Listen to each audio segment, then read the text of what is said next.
their stories ignite. Every spark and ember glows with tales tonight. We'll read, you'll choose, endless quest, fireside tales, and me. Every path we take leads to worlds we've yet to see.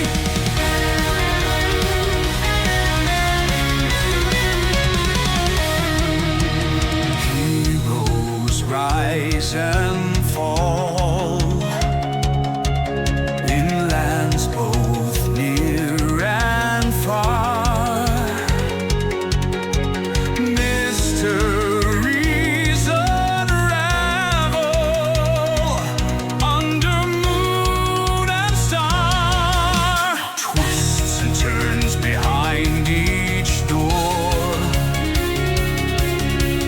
Every page holds something more.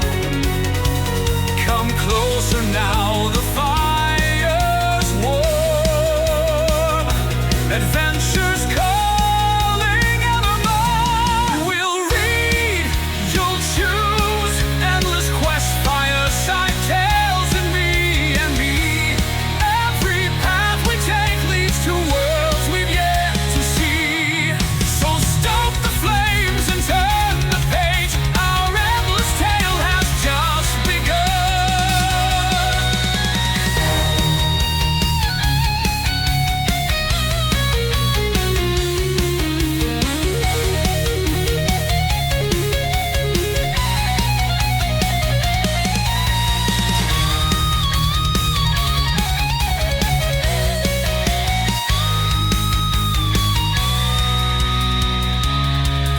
So stoke the flames and turn the page. Our endless tale has just begun.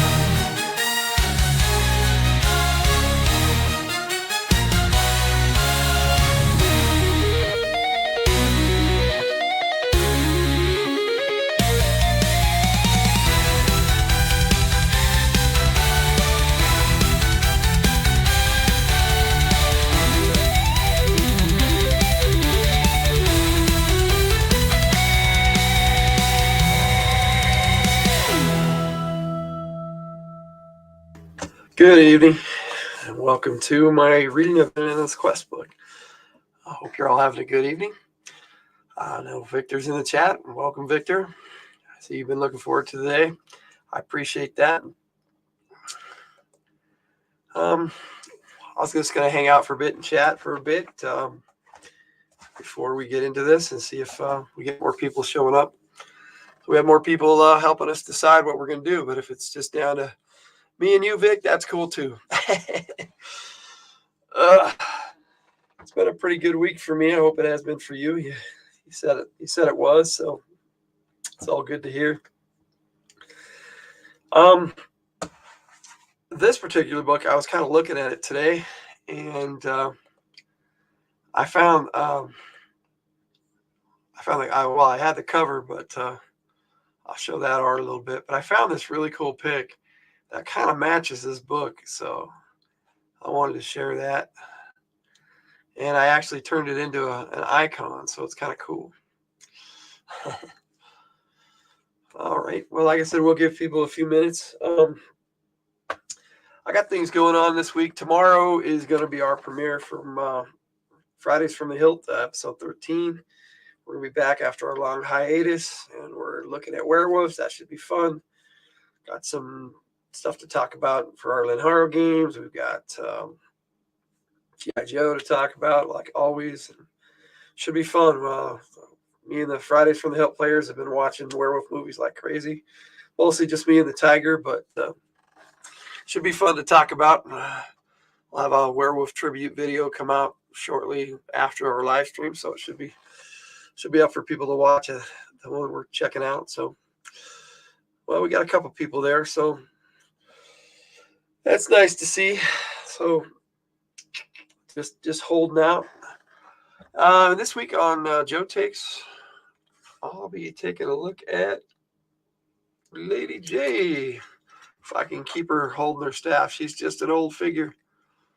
So her javelin Yeah, she just doesn't want to hold it anymore. There we go. That'll work. Make a sheath out of it. Anyway, people a couple more minutes maybe, and I did see Silver Bullet. As a matter of fact, that's one of the movies that we are taking a look at out of the 5. We picked out 5 werewolf movies. I've actually watched quite a few more, but those are the ones that are part of our tribute video that we're mainly talking about. Just watched Silver Bullet last night. That was the second time I'd seen it. I saw it once before when I was a lot younger, and it was pretty cool. We watched it. Me and the Tiger watched it last night, and it was, the acting was way better than that. Good evening, Rudini. How you doing tonight? She says, working mostly and listening tonight. Well, that's cool. Yeah, I loved Silver Bullet as well. The baseball bat scene, I love that. That bartender's all trying to beat up the werewolf, and suddenly the werewolf starts beating him up with his own bat. Oh, I laughed so hard, man. So, yeah, we're going to have a lot of fun talking about those werewolf movies. So, hopefully we get a couple more rolling in here at least. Yeah.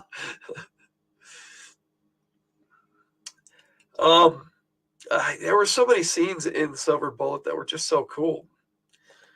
Definitely, it wasn't really a surprise who the werewolf was, but it was a surprise why he wouldn't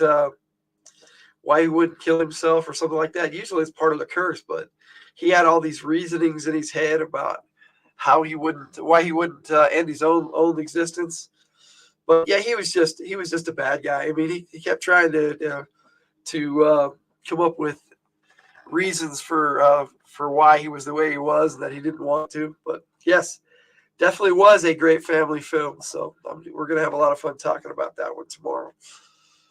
But thanks for bringing it up, because it gave me something to talk about right now while we're giving people a few minutes. But I think we can kind of get into it a little bit and start reading. Got some of the artwork in here wasn't the best, but some of it was still pretty good. Like this picture of the dragon, I think the eye is just really weird on that the one side there. Yes, he was. And I can't remember the actor's name offhand, but hopefully. What else was he in? He's been in quite a few things. Yeah, I like that actor. He's pretty cool that played the werewolf. And Gary Busey, I think he's underrated. I think the acting in Silver Bullet was a lot better than people probably remember. But it's been a while since I've seen Dune. I forgot he was even in that.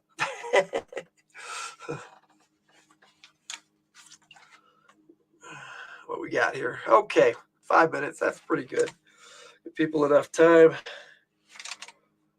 Okay, today we are reading Endless Quest Book 13, Dragon of Doom. Like I said, I found the cover art to this, so we'll show that off a little bit here. I thought it was a pretty decent cover for the time it was put out. Everett McGill, yes, that was his name. Thank you, Rudini. I appreciate it. You know, you remember on the night. He said, "Hey, that's right." And I was going to put that up, and she said, "Hey, Victor." So that's cool. So you guys about ready to get started? Yeah, I guess it's just the 3 of us, which works for me. Or do you want me to wait a minute or 2 more? But I think we can get it underway here, and people want to join in, they can join in. All right. You guys ready for this one? Let's do this. Yes, sir. Let's do this. All right. You are about to set off on an adventure in which you will meet many dangers and face many decisions. Your choices will determine how the story turns out, so be careful. You must choose wisely. Do not read this book from beginning to end. Instead, you are faced with a decision.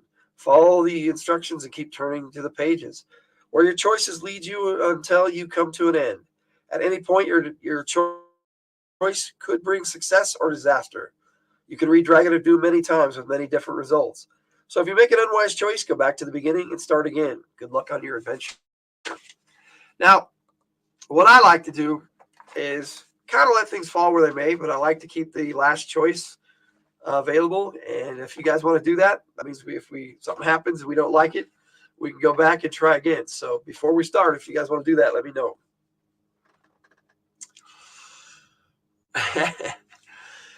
Let's do this. I like that. Enthusiasm, sir. All right. If no objections, we'll continue on. In this story, you are Morgan, a young magic user who has just received an urgent summons to before the venerable Council of Nine. Although you do not know the reason for the mysterious summons, you hope with all your heart that you are about to be entrusted with your first important quest. But first, share the thoughts of someone. Know something very big, very sinister, and very terrifying. The great dragon stirs restlessly in its sleep, trying to ignore the summons that whispers in its ear. Did I miss the practice? No, that's right. Like a mulligan. That's correct, Rudini. Like a mulligan, yes. we'll call it a mulligan. Okay, let me start that again, because I thought maybe I was on the wrong page, but here we go. The great dragon stirs restlessly in its sleep, trying to ignore the summons that whispers in its ear.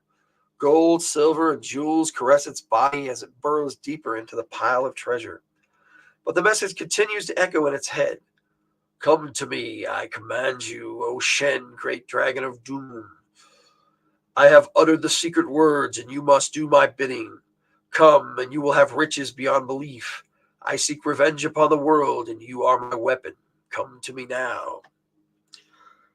One huge golden eye opens slowly. Black scales ripple up and down the dragon's immense length as the great creature stirs. The message repeats over and over inside its head, summoning, commanding, demanding, shaking its massive black head back and forth. Shen crawls from the warm, dark cave where it has slumbered for the last 4 centuries, blinking warily as it peers down upon the world it had left behind and finds it unchanged.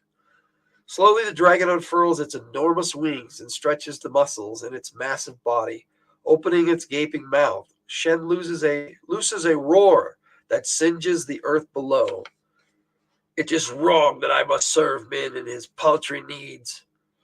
Shen rumbles. Man should serve me, Shen, the dragon of doom.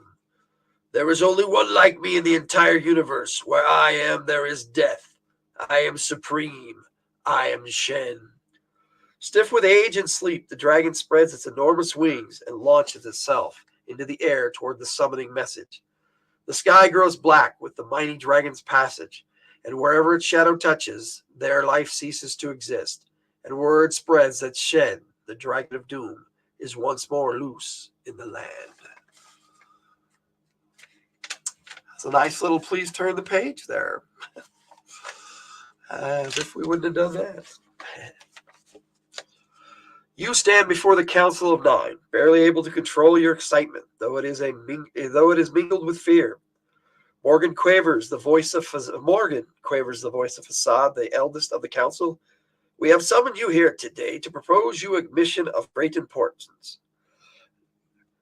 999 years, your venerable ancestor Zed the Zealous, supreme magic user and the member of the Council of Nine, was banished to Bald Mountain as punishment for practicing forbidden magic. His period of repentance will soon end. You are his closest living relative and our youngest magic user. Therefore, we wish you to travel to Bald Mountain and to escort him home in honor. What say you? Your mouth grows dry, and your heart pounds in your chest. Your mother's dying words echo in your mind. Morgan, you must do whatever you can to help your uncle, and remember how fortunate you are to have a pseudo-dragon. Treat it well. It shares your thoughts and will share its wisdom with you. Never think of it merely as a small dragon who can mind link. One day it may help you remove the black mark against our family's name. Rose Estes used words like a master painter. I agree, Victor. I really love a lot of these old Endless Quest books, and she wrote a lot of them. Okay. Honorable sirs, I am honored to do so. You say as you step forward, your staff becomes tangled between your legs, and it is only with difficulty that you catch your balance. Are you all right, young Morgan? Ask a council member. Got this picture here of him stumbling over his staff. It's kind of cool.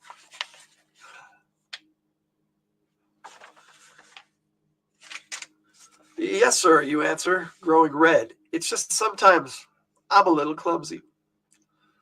Sometimes you even fall on me, hisses a small voice in your ear as 8 sharp little claws grip your shoulder. May Hinoki go with me? The little pseudo-dragon, queries Baron Beta. I see no reason why not, as long as it does not hinder your quest. The day of Zed's release draws near. It is most important that you be there the moment that the time barrier is lifted. It would not do to have Zed think we have forgotten him. Present him with our salutations and tell him that we await his return with great happiness. A fitting celebration awaits his return. You must also give him his ring of wishes, which was held in safekeeping for him.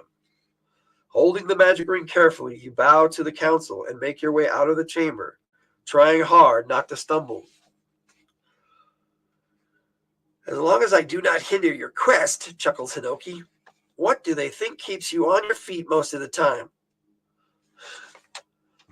Greetings, Vogs. Nice to see you. I hope I'm saying that right. I guess the W is silent. And Victor says hello as well. That's cool. All right, we're just starting this one, Vogs, so you're welcome to join us. Help us make some choices here. If I get some. Looks like our starting here is rather large. Yeah, we got quite a bit to read here before we get our first choice. So I think we picked a good one. I think Victor picked a good one. All right, good. I'm saying it right. Then Vogs it is. Okay. Let's see. The familiar said, as long as I don't hinder your quest, and chuckled. Doesn't know what he says. Who do they think keeps you on your feet most of the time? Come on, Hinoki. I'm not that bad, you say, eyeing the small creature, which looks just like a miniature red dragon. You're not that good either. Remember that time when I was still in the egg and you fell on me and nearly squashed me? Oh, Hinoki, I apologize for that a million times. It was an accident. That's okay. I like you anyhow. You're not so bad for a human. Hinoki murmurs as he nibbles on your ear with his sharp little teeth. When do we leave? First thing in the morning. I don't really know where Bald Mountain is. All I know is that it's somewhere to the north. You're going to get a map, aren't you? Of course I am. You don't think I just wander off in the general direction, do you? Never mind. Don't answer that. You don't prepare fully enough, says Hinoki. You should lay your plans ahead of time, so that there will be as few unpleasantries as possible. I'm sorry. There will be as a few unpleasant surprises as possible. But that's boring, you say. I'm a magic user, you know, and I have very good intuition. I can always tell the best thing to do in a bad situation. Anyone can follow a boring map. I prefer my own methods. You may be a magic user, but let me remind you that you've only just graduated. You don't know everything yet. I know all the important stuff. I even got my honors on my written exams, and I have my Uncle Zed's ring. You wouldn't use it, would you? Hinoki asked, horrified. Not unless I have to, you answer. It's too powerful for you, and your uncle would be angry. He'd understand, you reply smoothly, but inwardly you are uncertain. Early next morning, while the dew is still on the grass, you and Hinoki pass out of the castle and head north towards Bald Mountain. The trip passes without incident until the morning of the third day. We should have spotted the mountain by now, insists Hinoki. I'm going to fly to the top of that knoll and take a look around. You stay here. You're as bad as a mother, you groan.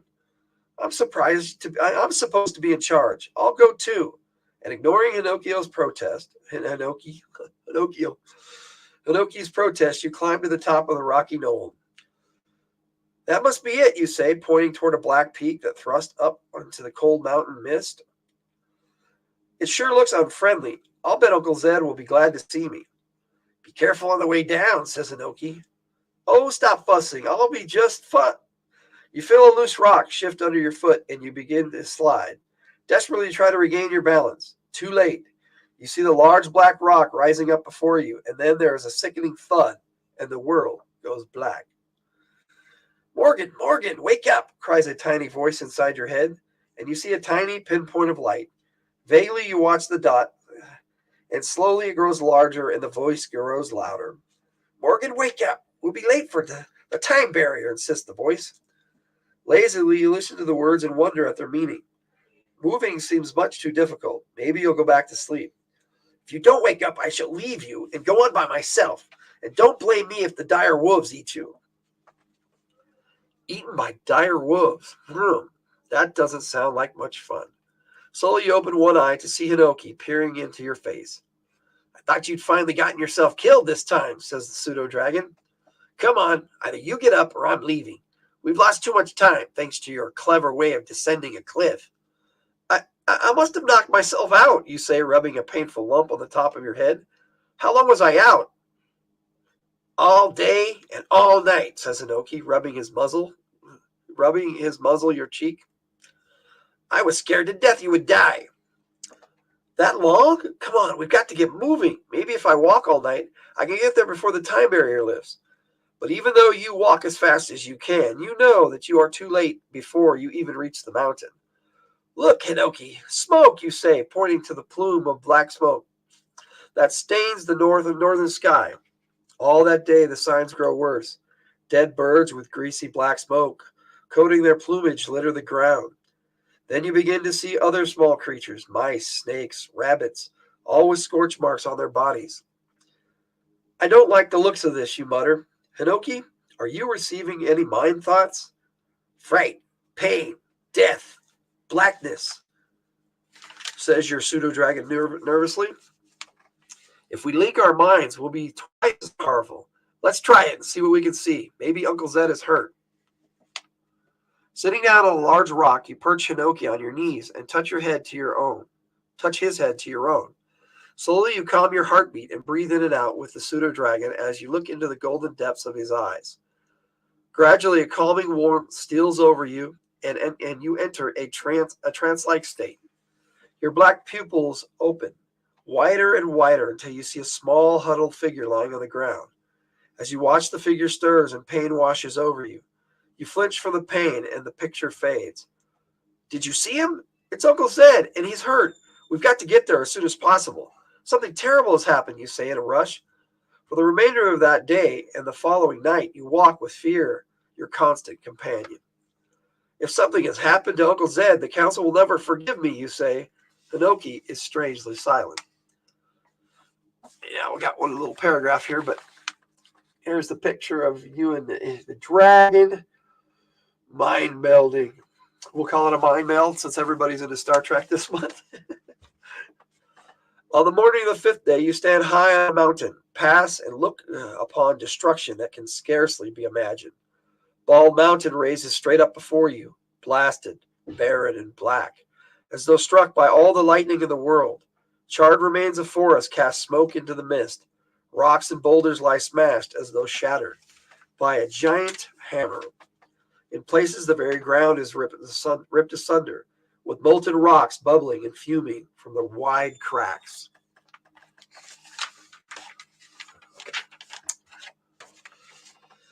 Maybe he's still alive, you whisper as you hurry toward the desolate scene. Following a narrow path, you wind your way up towards an opening in the mountain. Pushing your way past the fallen rubble, you enter a deep cave and rush to the side of a small crumpled figure lying broken on the cold stone floor. Uncle Zed, you cry as you gently turn the figure's face towards you. No, whispers the man, not Zed. Psychus, I was Zed's servant. What happened? Is Zed all right? Is he still alive? You ask urgently. Alive? Yes, he's alive, gasped the man. as he gives a choking laugh. What's funny? Where's my uncle? I've come to bring him home. There's going to be a celebration and speeches, and he'll be returned to his place of honor. What's happened to him? Tell me. A terrible grimace crosses the man's face, and his body shakes with silent laughter. So they've forgiven him, have they? Well, I'm afraid it's too late for that. Did they really think he would take his banishment lightly? Not Zed. He used all his magic skill to call upon the powers of darkness to aid him in his revenge. Revenge? What revenge? He's forgiven. You may have forgiven him, but he has not forgiven those who banished him. They will pay dearly for what they did to him, croaked Sychus. What does he plan? Hinoki asked quietly. Shen, gasped Sychus.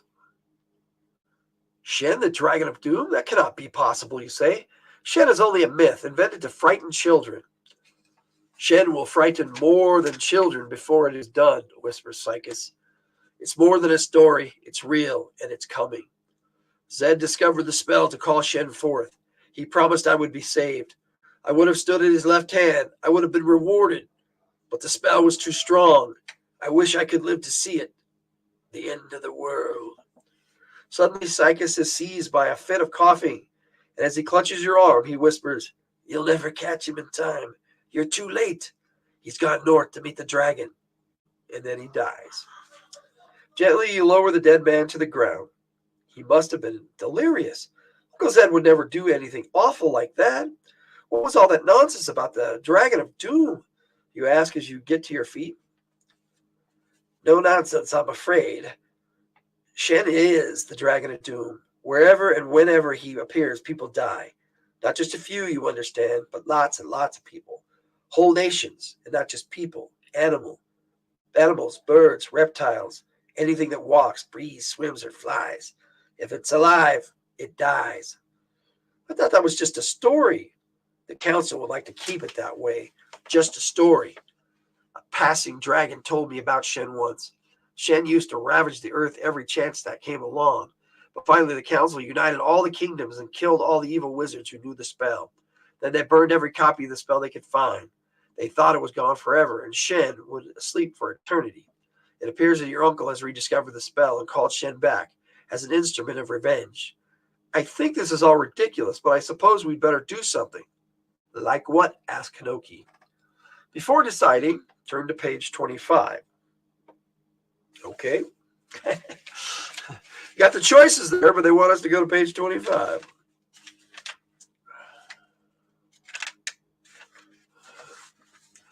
As the great dragon flies, clouds boil black beneath it, and the land quakes and shudders. Mountain peaks that have stood since time began crumble into adjoining valleys. Long dormant volcanoes spout geysers of lava and poison gas into the air. Terrible storms lash the land. The dragon ignores the damage, for Shen is the Dragon of Doom. It is only fitting that the land should weep at Shen's passing. But Shen notes the cold wind upon scales, grown thin with age, and mourns the loss of his warm, dark cave. Who is this mortal who dares to summon me? Why could he not have left me alone? I do not deserve his sleep. I do not disturb his sleep. Why does he disturb mine? What does he want of me? Wealth? Power? They are all that man ever wants. Forked lightning spews from the dragon's mouth and carves a deep trench in the earth where nothing will grow for 100 years. Slowly, the great dragon flies over the dark edge of the world into the light of day. As the sun caresses its body, Shen's anger lessens. The warmth touches old wounds and hurts and soothes them. It warms Shen's blood, and for a time, the dragon knows peace. Perhaps I shall listen to him who has summoned me. Perhaps I shall do his bidding and not eat him directly. I shall see. And the Dragon of Doom flies on. Go back to 18 and make your decision. Your choices are thus. Number 1, well, I think we should go after Uncle Zed and bring him back. Then we'll see how wrong you are. If this is your decision, turn to page 143. Number 2, we don't know where Zed's gone. We might not find him until it's too late. I think we should go back to the council and let them decide what to do. If this is what you decide, turn to page 71. So go after the uncle or go back to the council. Those are our choices.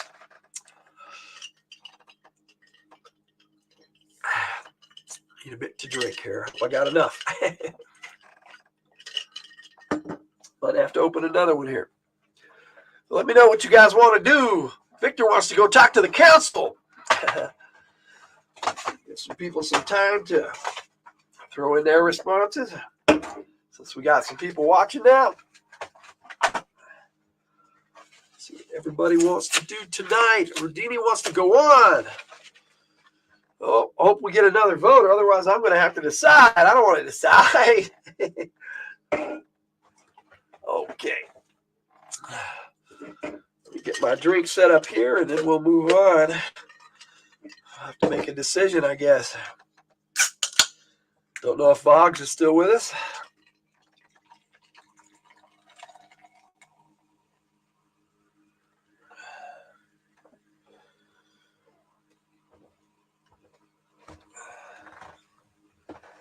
Okay, looks like we only got the two of you wanting to vote, so all right, plead your cases, guys.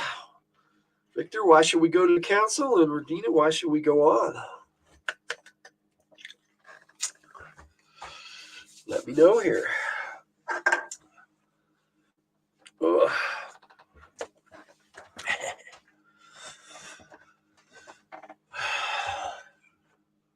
Time I'll put some of this other art up here that I've been looking at today.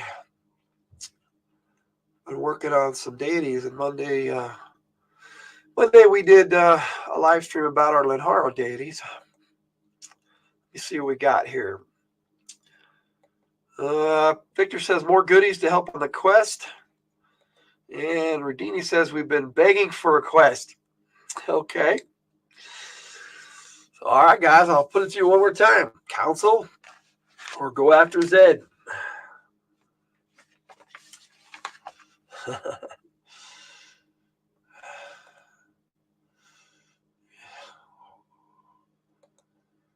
Since there's no choice to team up with Shen, flip a coin. I can do that. I don't have a coin, but I do have. Well, that's the same on both sides. That doesn't help. I did have a Highlander coin up here. Whatever. Yep. Aha. Got a die up here. Let me see.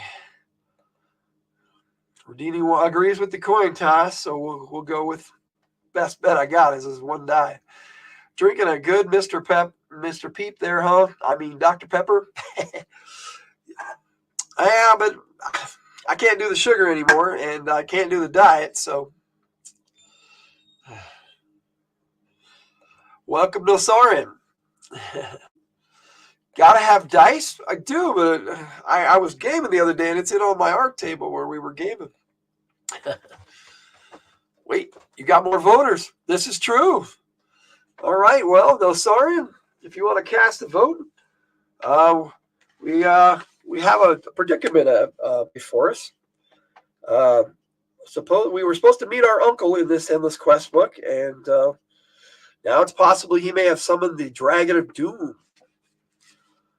So if you want to cast a vote for either going on after our uncle and find out if it's true, or do we go back to the council and, as Victor said, get some goodies?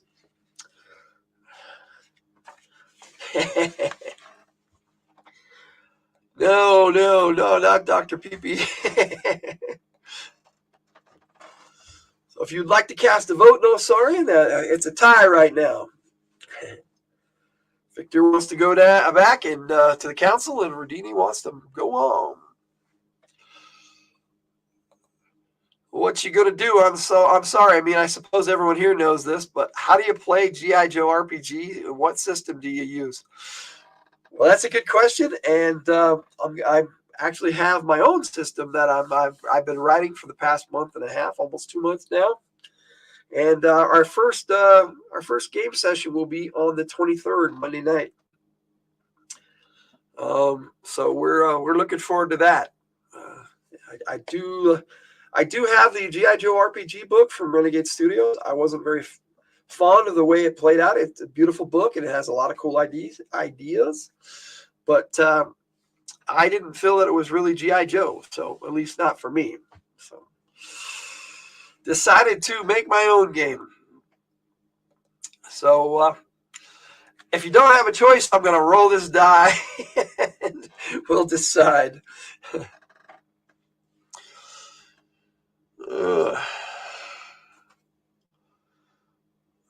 All right, we'll give Nosorian just a couple minutes if he wants to make a choice or not, or we'll move on.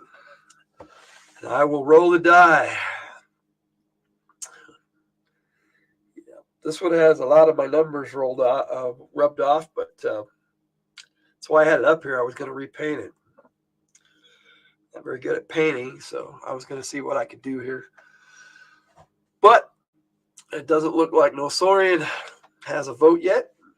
Maybe he wants to hear some of the story first, so let's roll the die. Well, maybe I should have made the choice before I rolled the die. Roll the die, yes. Nosorian says roll the die. Let's see. Paint it with lead. I shoot it with lead. Okay. All right. All right, so 1 to 3, we go on. 4 to 6, we go back to the council. Does that sound fair, everybody?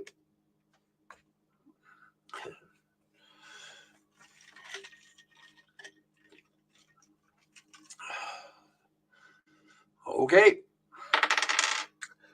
That is going to be a 2. So it looks like we're moving on. Okay, Victor says yep. So moving on. So that takes us to page 143. All right, I'm going to keep my finger here because 143 sounds ominously like near the end of the book.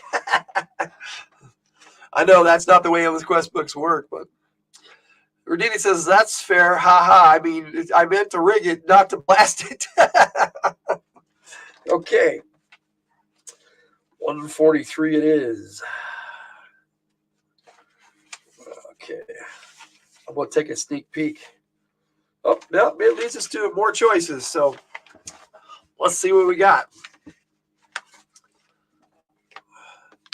I'm tired, you say, as you rub your aching leg muscles. We haven't stopped to sleep or eat for more than 2 days now, ever since we started following this trail to the north. I'm not tired, says Inoki.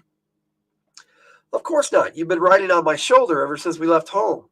But I need to stop to eat and get a good night's sleep, or I won't be able to go any farther. Then we can continue on after Uncle Zed. I could use something to eat too, says Hinoki. Why don't I fly ahead and see what I can find? All right, you say as you sink to the floor of the forest. Come back and tell me something good. You rest your head against a large, shaggy tree and watch as the small dragon flaps skyward.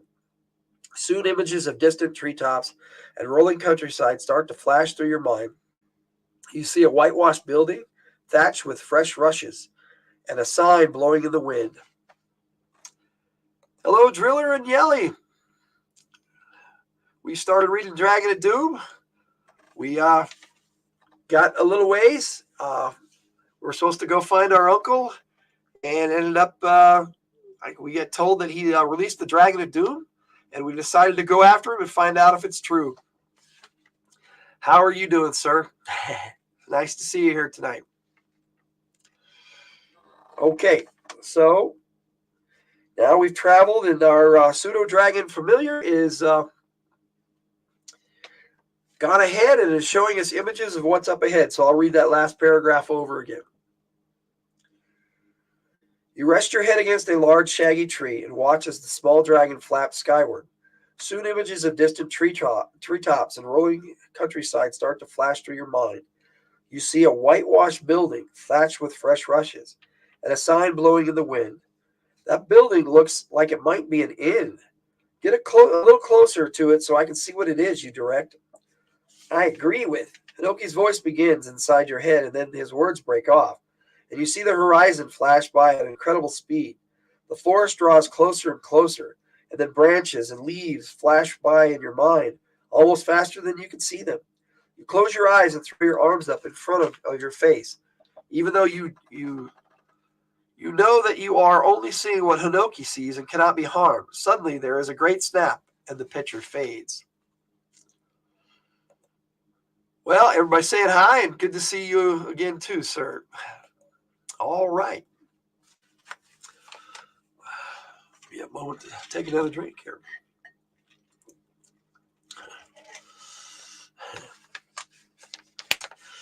Hello indeed. Okay. How many times do I have to tell you not to do that to me? You shout as Hinoki drops onto your shoulder. If you're going to do that, break the mind link. You know, I get airsick. I'm sorry, Morgan, I forgot. And what would you have to have me do? Order a meal at the inn and eat it on a plate with silverware? Quarreling amicably, the two of you continue onward to the building. You saw through Hinoki's eyes.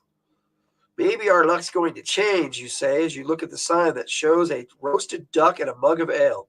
Travelers welcome, reads the sign. The last rays of the setting sun light your way to the front of the door of the inn. The latch gives way beneath your hand, and you see a large whitewashed room. Heavy beams cross the low ceiling, and hanging from each beam are mugs of copper, pewter, and bronze. A hearty fire crackles on the hearth, and the aroma of roast lamb fills the air.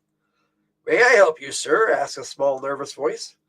Oh, there you are, you say, eyeing the haggard man who suddenly appears at your side. I'd like a good dinner and a bed for the night, and some information. Dinner? Bed? Information? Repeats the innkeeper, wringing his hands nervously. What's the matter with this fellow? He's acting very strange, Hinoki's voice says inside your head. Yeah, see, Driller says, I used to go to Gen Con when it was here in Milwaukee. Sucks it's gone away. Yeah, I had always wanted to go, and then they stopped doing it there. Such is life, huh? Let's see. Yes, you repeat. A bed for the night, dinner, and some information. I'm looking for my uncle. He's very, very old, and his name is Zed. Perhaps he stopped here. It's the only northbound road leading out of the mountains, and we know he came this way. Before the words are even out of your mouth, the innkeeper is shaking his head from side to side. No beds, he says. We're full up, and we've nothing to eat, not a crumb in the place. And we've never seen your uncle. He's never been here, I'm positive. You'll have to leave now. I was just closing. What are you talking about? You cry angrily. There's not a soul in the place besides us, and I smell roast lamb. And why would you be closing? It's barely nightfall. As for leaving, why? It's starting to rain. I'm cold, tired, and hungry, and I have no desire to sleep in some wet woods where I can stay here. The innkeeper wrings his hands and twitches nervously. Suddenly, a smaller figure, no higher than his shoulder, appears in the doorway behind him. Although the figure's narrow face is covered with smudges of soot and hundreds of freckles, you decide that the creature is a girl. Her head is covered with a tight mat of red gold curls that look as though they have been hacked at with a dull knife. Her clothes are a mismatched mess of patches and wrinkles. Only the brightest blue eyes you have ever seen save the girl from looking like a walking ragbag. We will stay here tonight, you say firmly. Unseen by the innkeeper, the girl shakes her head from side to side.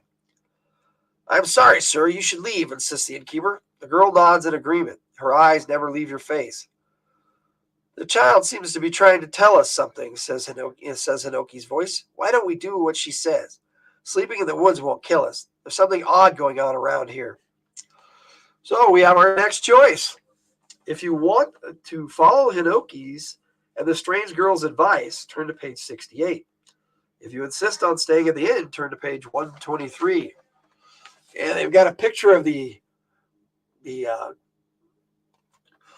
grizzled innkeeper, who does not seem like he wants us to stay. Very unwelcoming for an innkeeper.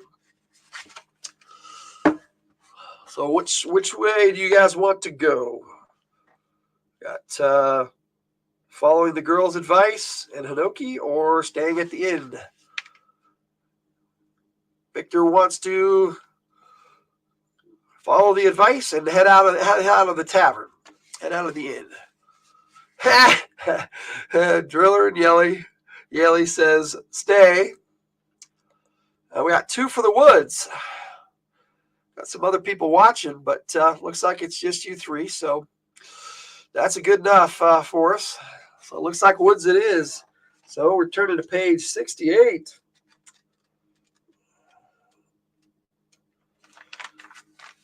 All right, we already got a picture on this page. It's like we got the pseudo dragon on your shoulder and a cat. That looks like the girl too. So perhaps some of the companions. We'll see.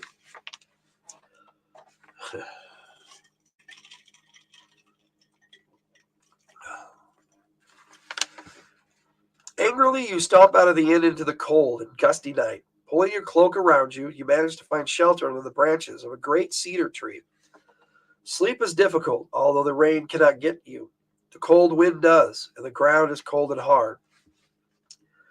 Stop complaining, Link Sanoki. Your thoughts are keeping me awake. Then, tucking his head under his wing, he goes to sleep. Suddenly, a small, furry figure leaps upon your leg. You feel sharp claws dig into your flesh. Shrieking with the unexpected pain, you leap to your feet, bumping your head on a cedar branch. Hinoki topples off your shoulder and clutches at you with his razor-sharp claws. Meanwhile, the small creature clings to your leg, biting ferociously. You can attack from above and below. Grundoon, don't be naughty, says a soft voice, and then, miraculously, the beast, which you now see is only a large orange cat, is removed from your leg. Scooping up the struggling pseudo-dragon, you part the branches and look out into the eyes of the girl from the inn. You, what are you doing here? Haven't you caused enough trouble for one night? If it weren't for you, I'd be sleeping in a warm bed right now, you sputter. Driller and Yelly says, shoot, gotta run. I'll be back in a little bit. Dad duty calls. Happens a lot. Well, hopefully we'll see you in a bit. You take care if not. Okay.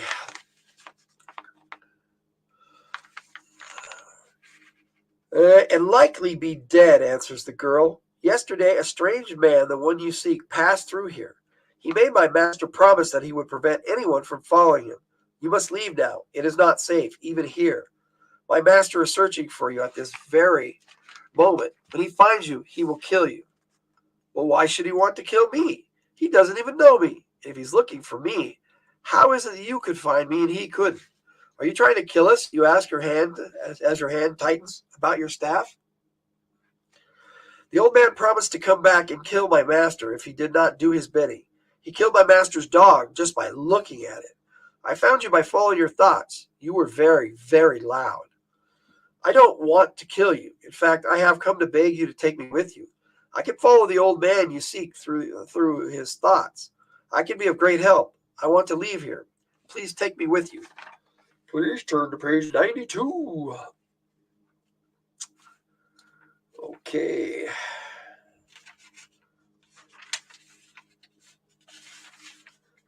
This one leads to more choices too, guys. It's quite simple, Saffron says, noticing your puzzlement. I'm not a witch or anything. It's this medallion. She removes a small metal shaped like a cat with wings from around her neck. My father was a traveling tinker. He bought, sold, traded, and sometimes stole. He gave me this so I could help him with his schemes, like stealing horses and livestock. Where is he now, you ask? Dead. He was caught with 6 cows that weren't his, and they hanged him. I was given to the innkeeper to raise it in exchange for work. Why do you stay? asks Hinoki. Because I have nowhere else to go. You look at the tiny medallion hanging at the end of the thin chain. Saffron, will you sell me your medallion? Hinoki and I are on a dangerous mission, and your medallion just might make the difference between life and death. Oh, I couldn't, gasped Saffron, as her hand closes protectively around the medallion. It's all I have left of my father. Saffron, why don't you come with us? Links Hinoki. Seeing your startled reaction, the excited pseudo-dragon goes on. Hush, Morgan, let me finish. Saffron, this mission could well affect all mankind. If you don't help us, life might even be worse for you than it is now. Please say you'll come. I wouldn't go anywhere without Grundoon, says Saffron. That man-eater, you whisper? Never.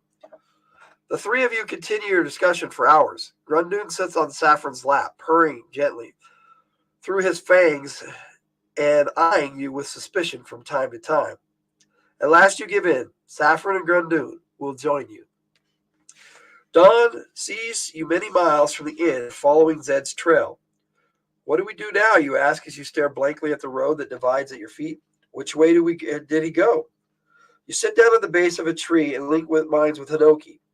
But although you strain your abilities to the utmost, you are unable to find your uncle on either path.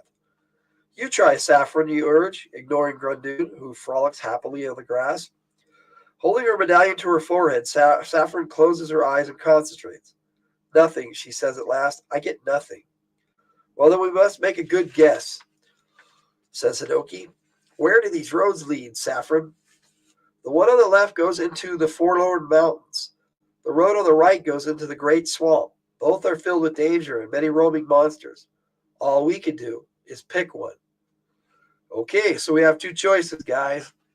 If you want to take the trail towards the Forlorn Mountains, turn to page 112. If you want to enter the Great Swamp, turn to page 133.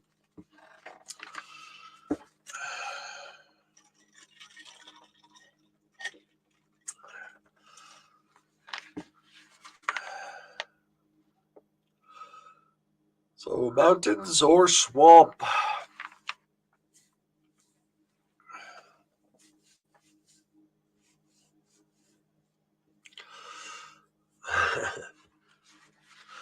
Victor says mountains. Hopefully Radini says the same or we're going to have a tie. Yep, okay, Nosarian says mountains, so that's 2 for the mountains, and Radini says mountains, so that's 3. Okay, so 112 it is, but I will put our mulligan marker here. Okay. Well, that's not fair, but we'll read it anyway. As the three of you trudge up into the unfriendly mountains, you wonder if you will find your uncle soon. Surely he cannot be as terrible as Hinoki and Saffron think. Surely it must all be a mistake. No mistake, says Saffron. He kept smiling secretly to himself, and there was something about a dragon. By early afternoon, you have climbed to the top of a tall peak. You are surrounded on all sides by a bleak, desolate landscape. Gray emptiness stretches away in all directions. Nowhere can you find a sign that Zed has been there. Hinoki takes to the air, his wings outstretched to catch the sweeping air currents. You link minds, but nothing stirs beneath your shared gaze other than birds and small animals.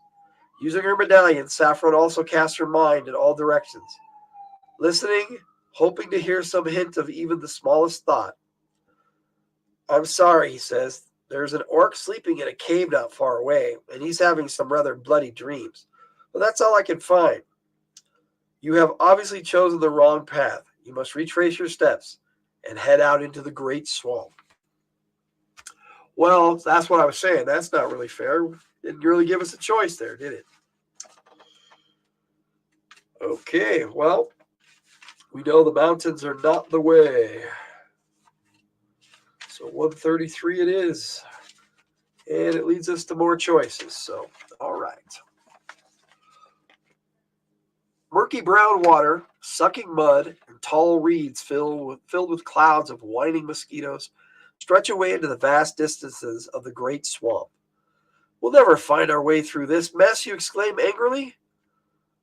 Of course we will. I used to come here every day gathering lotus bulbs, says Saffron as she strides confidently into the swamp. Don't worry, I know the way. You hack at tall weeds with your staff. Somehow it doesn't seem right that you, a graduate magic user, and almost an adult, should be led by a little girl and her man-eating cat. It's downright embarrassing. Morgan, Hinoki links gently, the wise person accepts help when he needs it, from wherever it is offered. And I'm not a little girl, Saffron declares indignantly. If you think you're so wonderful, Mr. Almost Grown-Up Magic User, you can guide us yourself. Can't I think anything without the two of you jumping all over me? The next thing I know, Grundun will be telling me what to do. And what's so hard about guiding? I'll bet I'd do just fine. And pushing your way to the front, you set off in a new direction. Morgan chides Hinoki, but you do not answer. Saffron follows reluctantly. All day long you trudge from one mound of mud to the next until you are forced to admit that you are hopelessly lost. There we go. Lost in the swamp. It looks like we might have to see a snake. I like the artwork in some of these old Endless Quest books. What do I do now? You groan inwardly as you sink warily down on a tuft of grass. You could come and rescue me, whispers an unknown voice inside your head. Oh, no, not another one, you moan, holding your aching head. It's coming from over there, off to the right, says Hinoki as he spreads his wings and flaps upward. Morgan, come quickly, he urges. Pulling yourself up, you slog through the scummy water towards Hinoki's voice, with Saffron splashing alongside you. As you part a curtain of marsh grass, you see an amazing sight. There, sprawled in the mud, is a great feathered serpent, a coatl. Although you have heard of them, you have never seen one before. Oh, I didn't notice the wings on it. That's kind of cool. Let's see. You know they are extremely powerful, both in magic and in strength. It is hard to imagine one being hurt, yet here one lies before you, sprawled helplessly in the mud. Yeah, there's his little wings down there. If I can put my finger in the right spot. Yeah, there we go. Slipping to the coatl's side, Saffron places a slender arm under its body and cradles its head in her lap. Stroking the dull scale, she asks, "Can you tell us what happened?" "It was done by a magic user, whose soul and mind are black and bent," groans the coatl. "I was patrolling the swamp. It is part of the territory I protect. When I felt his thoughts, I challenged him and asked him his purpose and his destination, as is my right. Instead of answering, he attacked me mentally. I was stunned," the coatl goes on, "but I have protected myself. And then we fought. I have never met anyone whose strength equaled mine. Indeed, he was stronger. At last he laughed and left me for dead, knowing I was too weak to call for help or fly away. Never in my lifetime have I encountered such strength or felt such evil. You must help me. I must prevent this evil magic user from carrying out his plans. He means to destroy the world." That takes us to another choice, guys. If you want to help the coatl, turn to page 114. If you're not sure you can help the coatl and think you should push on after Zed, turn to page 67. So help the coatl or push on after Zed.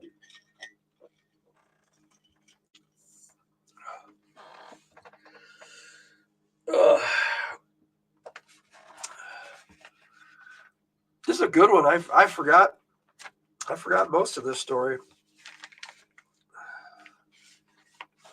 Help the snake.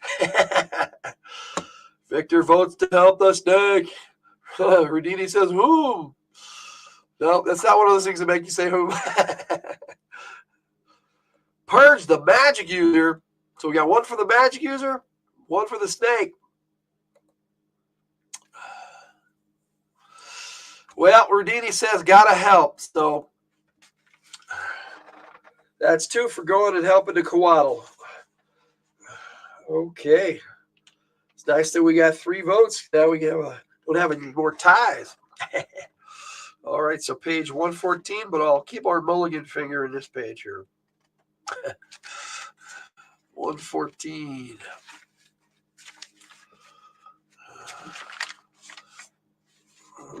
Okay, cool. "We'll help, you say. Saffron, give me your hands. This is what we'll do." Minutes later, you are ready. You sit in the mud next to Saffron, with the coatl lying across both your laps. Once silver scales are now a dull gray. Its eyes are closed, and its breathing seems ragged. Somewhat nervously, Hinoki steps off your shoulder and stands on the coatl's back. You and Saffron form a circle around Hinoki, with your hands resting on the coatl. Then you place your foreheads against Hinoki's head. Saffron, think of blue skies and soft floating clouds. It's very warm, and you feel very good. You say softly, "You are filled with thoughts of power. You can do anything you set your mind to. Now our friend the coatl scales are growing warm beneath our touch, beneath our love. Our thoughts are going into its own body and carrying our love. The koala is healing now. Our caring is flowing through its body, healing all the pains. You concentrate as you have never concentrated before. You feel your mind flow through the koala's body. You are used to Hinoki's mind blending with yours, but the added presence of Saffron gives you power that you have never had before. Just to make sure of success, you return mentally to the koala's head and think your way through its body a second time, willing it to become healthy. As you open your eyes, the koala stirs, looking down. You see that its scales now shine brightly, and its feathers are like a shimmering rainbow. Its eyes sparkle with health, and as its tongue flicks in and out, it almost seems to smile. Got a good picture here. Healing the koala. It's kind of cool. Another mind meld. All right, we'll keep our mulligan page just in case. You have restored my strength. I am forever in your debt. Tell me what I can do for you, and if I have the power, it is yours. We are searching for the same man who attacked you say. He is my uncle. The koala scans you intently. You are very different from your uncle, it says at last. I have never met him, you admit. But once he was a great and good magician. We are trying to find him and bring him back to the Council of Nine. There is no good left in him, says the koala. I could tell you his destination. However, he is going to World's End. It is there that he plans his revenge upon the world. World's End, you say? What's that? It is thought to be the end of the world, answers the koala. A strange place indeed. I do not venture there often. It is full of volcanoes and swirling mist. The sun never shines and monsters roam freely. It is not a place for lawful folks to be. Still, that is where we must go. I will seek help, says the koala. I do not think you should go there, but if you must, I will bring help and follow as soon as possible. Please turn to page 53.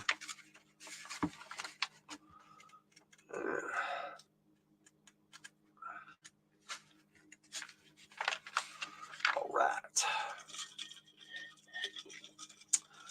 If I see that we got more choices, I'll get rid of my mulligan page, and we do. All right. The rest of the day passes without incident, and evening finds you deep within the heart of the swamp. I think we should stop here for the evening, you say, and though your muscles ache, you gather dry twigs and grasses and build a fire. Grateful for its warmth, you sink down on a moss-covered log. The log settles under your weight, and you sit warily with your head in your hands. Beneath you, you feel the log move again. Just as you are beginning to wonder why, you notice that there is a long, snaky vine wrapped around your ankle. As you reach down to take it off, another vine slithers out of the ooze and wraps itself around your other leg. Great, now I'm being attacked by vines, you say with a sigh. As you try to untangle it, you slip your hand under the vine, and suddenly it tightens. You find it impossible to withdraw your hand. You feel terribly silly, sitting all bent over, wrapped in vines. As you sit tugging at your hand, trying to figure out what to do, something soft but heavy clouts you on the head, and the world spins before your eyes. Help, you cry. Silly or not, you need someone to come to your aid. This guy gets knocked out a lot, doesn't he? It's a shambler, shrieks Saffron as she rushes in carrying a load of firewood. Do something, Morgan. What do you mean, do something? A vegetable is trying to eat me, and you say, do something? You do something. There's our picture on this one. Looks like we got a shambling mound, yes. Shambling mounds aren't vegetables, Saffron sniffs as she whacks the log with a stout stick. They only look like logs, but they're alive, and they can think, and they can kill you. Don't give me a lecture, just help me. Ouch, watch out, you just hit me. Okay, we got 3 choices. Like Glass Joe. Yep. He goes down pretty quick. You just got to get that rocket in. You have a TPI. Okay. Here's your choices. You say, Saffron says, I'll kill it with my knife, as she draws a glistening blade. Turn to page 129. Fire! Try to burn it up, shouts Hinoki. Turn to page 110. Wait, let me try a charm plant spell, you cry. Turn to page 124. So we have 3 choices this time. We got kill it with a knife. Saffron has a blade. Burn it up, says Hinoki. Or you can try to charm it with a plant spell. What say you, my friends?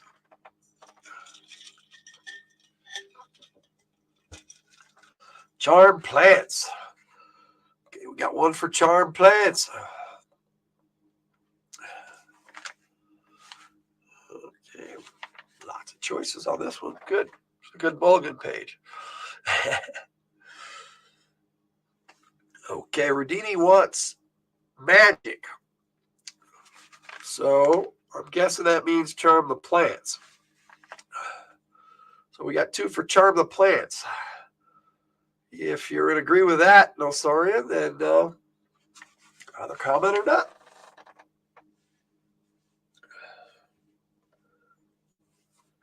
Okay. Looks like we're charming the plants. Page 124. I like how this one goes all over the place. It's not as predictable as some of the others. I remember if you went to that last page, man, it was over for sure. Not this one. Okay, closing your eyes tightly to the horror that unfolds you, you picture the words of the spell in your old textbook. Concentrating on the words, you speak them aloud. Instantly, you feel Hinoki's familiar mental nudge and Saffron's soft touch as their minds lend you strength. The spell bursts from your mind and seems to explode around you. Slowly, the vines unwind and you roll free and fall upon the ground, gasping for breath. Go away, Mound, and never come back, you whisper hoarsely. Without a sound, the heap of rotting vegetation lumbers into the swamp and disappears. Maybe I should read that one a little differently. Go away, Mound, and never come back. Are you all right, Morgan? Asked Hinoki as he perches on your chest and peers into your face. I was concerned. No more than I was, I'm sure, old friend, you say as you sit up slowly. A close check of your campsite discloses nothing else of danger, and your small party finally settles back to spend a quiet night in the swamp. Your life and your quest end here. Scariest words in genre. This is true, but not this time, Victor. All right, so turn to page 58. Okay. It's just past our mulligan page. Let me see if this one's got choices, then it does. We will have a new mulligan page. Genre. Yes, sir. No genre.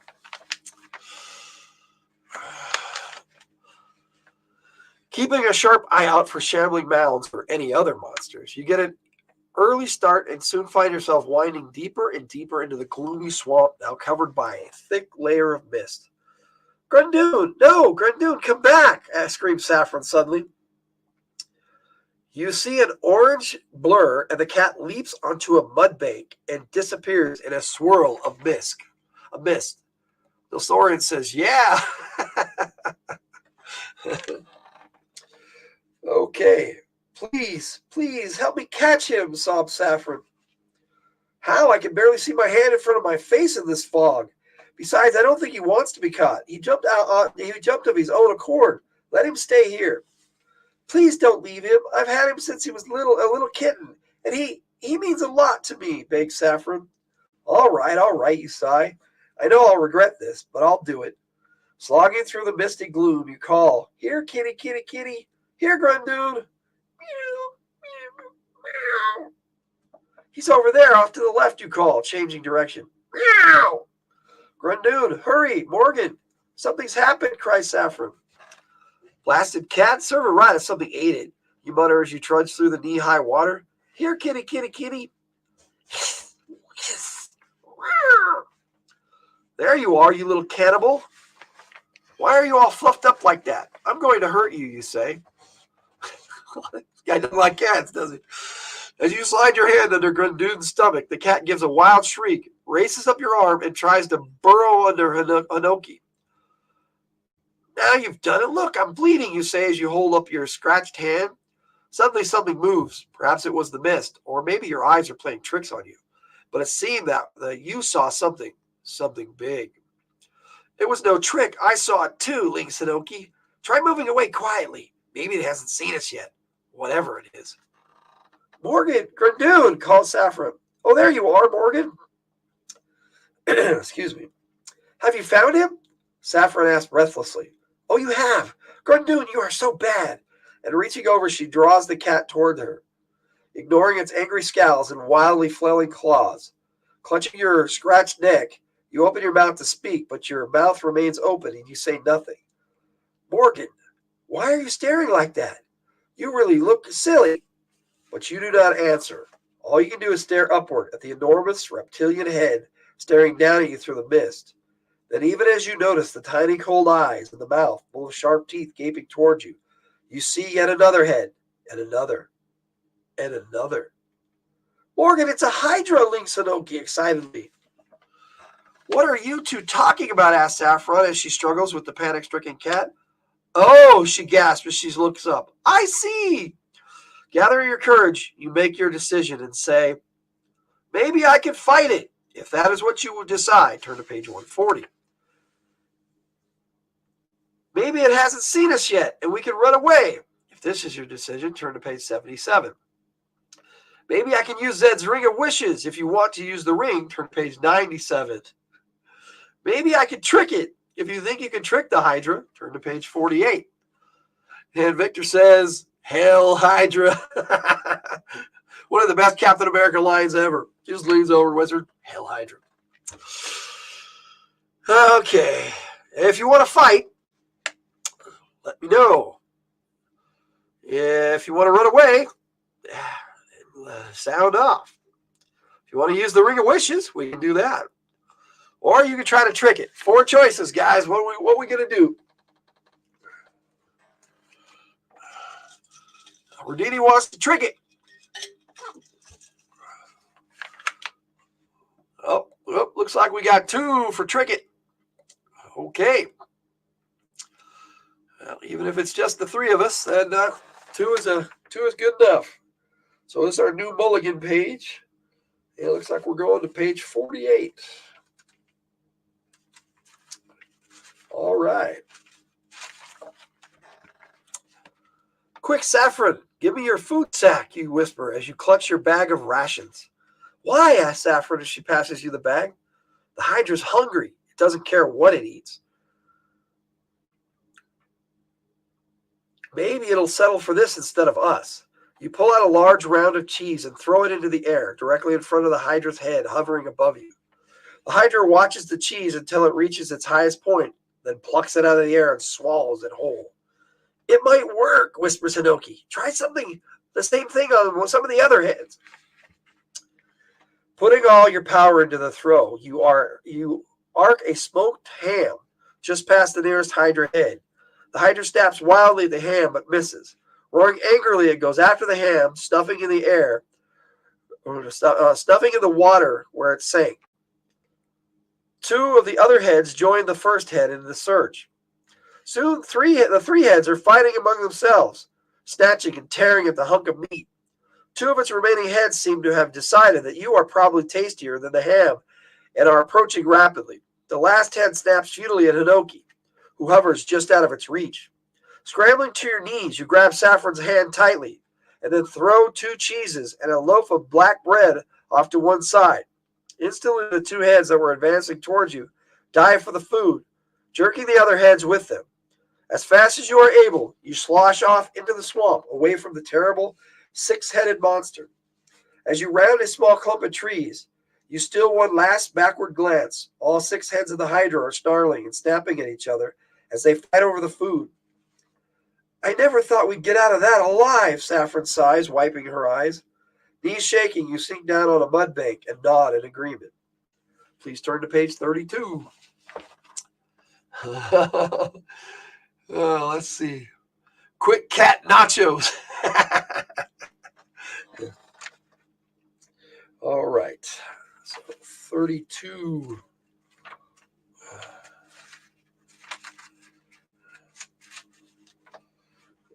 This one has us turning to 35. Where we have a picture. And quite a bit of reading. So I'll hang on to the mulligan. I don't see any choices just yet. I am wary, the mighty Shen thinks, as it forces its great wings to lift for yet another beat. I am tired of man and his petty battles. His greed for gems and other treasures is not for the beauty they contain, but for his own selfish interest.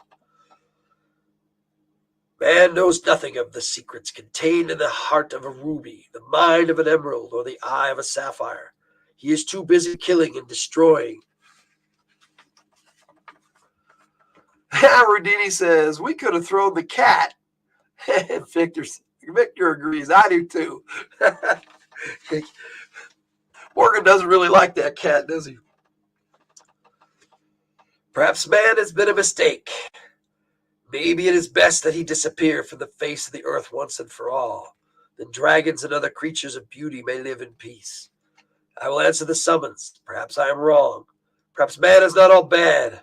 I will decide what must be done and when I get there. And the great dragon flies on through its wing, though its wings ache with the effort, and it longs for its beauty, its beautiful warm cave. Far below the clouds boil and spew, hot rain that weeps upon the cowering earth. Soon trees and grasslands give way to empty lands where there is nothing but rocks. The air grows hot and far below. The dragon sees a sea of lava lapping at the land. Ah, the end of the world, sighs the dragon, and it begins to descend. Okay. I love cats, says Victor, but that cat would have been a frisbee. Me too, buddy. I agree. And then we have same. All right, so we're all in agreement on it. I don't know if I like Grundune much. We get to go to page 35 here and continue reading. It seems as if you have been walking forever. The swamp is now far behind you, and a thick mist wraps itself around you. From time to time, you feel the ground rumble beneath you. Jets of hot gas fill the air with the stench of hot metal. I don't like the looks of this, Saffron says, trembling. Neither do I, but we have to go on. I'm sure Zed's not far from here. Hinoki, let's try scanning and see if we can find him. Saffron can help us, and we'll be able to see even better. How do you do this scanning? Asked Saffron, moving to your side. It's similar to what we did when we healed the koala. Just fix your thoughts on Hinoki, and you can see whatever he sees. You both sit down on a rock outcrop and look at the pseudo-dragon. Now cast your mind into his. Become one with him. Gently, like remembering a favorite daydream, you slip into Hinoki's mind. Suddenly, you are viewing yourself sitting on the rock through Hinoki's eyes. It feels weird, sort of like I'm sleeping or dreaming, Saffron says. Spreading his wings, Hinoki flaps up into the mist, and you see your body grow small. I'm getting dizzy, gulps Saffron. It does that to me, too. You try not to think about it. It's okay unless he dives suddenly. Will you look at that? Below your view, the mist swirl, as though directed by a million currents.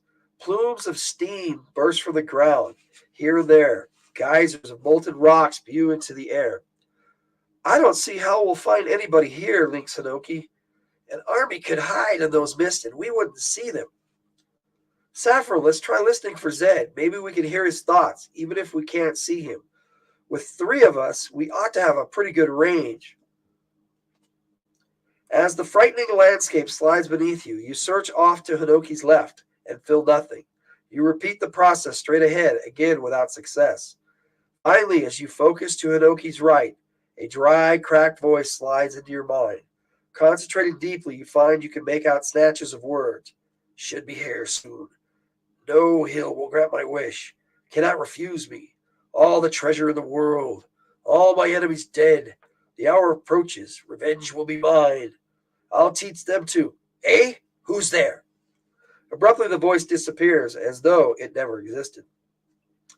Get down, you tell Hinoki. Get down, you yell. and Hinoki drops like a stone as a blue bolt of energy sizzles through the air and explodes above him. "What was that?" gasped Saffron. "A mind missile, a really high-level spell the magic users can use against anyone who tries to probe their minds. I was afraid he'd do that. Well, now we know he's here. Unfortunately, he knows we're here too. And from what he said, there isn't too much time." We got us another picture here. It's kind of interesting how that could be a close-up of Hinoki dodging the magic. The mind missile. Yeah, that's what's going on here.